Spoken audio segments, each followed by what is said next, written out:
Birthday సెలబ్రేషన్కి అయితే ready అయిపోయాము. ఇంకెక్కడైతే almost గోలగా ఉంది. పిల్లలందరూ చుట్టుముట్టేశారన్నమాట. ఇంకెక్కడ క్యాండిల్ వెలిగిస్తున్న ఆవిడేనండి ఈ ముగ్గురు పిల్లలకి అమ్మగారు. ఇంకెక్కడ నించున్న ఇతరేనండి వాళ్ళ నాన్నగారు అన్నమాట.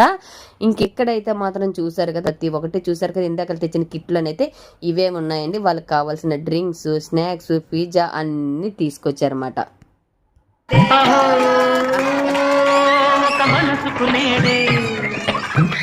పుట్టినరోజు తన పల్లవి పాడే చల్లని రోజు. కటింగ్ అయితే పూర్తి అయిపోయింది. ఇంకిక్కడ పిల్లకాయలకి తినవలసిన ప్రతి ఒక్కటి వాళ్ళ అమ్మా నాన్న దగ్గరుండి అందజేస్తున్నారు అనమాట. ఇంకిక్కడైతే పిల్లకాయలు ఎంత ఆనందంగా ఉన్నారు చూసారు కదా. ఇంకా పిల్లకాయలతో పాటు మనకి కూడా ఒక ప్లేట్ అయితే వచ్చేసింది. చూసారు కదా, ఈరోజు మన వీడియో అయితే మాత్రం మీకు నచ్చుతుంది అనుకున్నాను. నచ్చినా నచ్చకపోయినా బర్త్డే సెలబ్రేషన్కి అయితే రెడీ అయిపోయాము.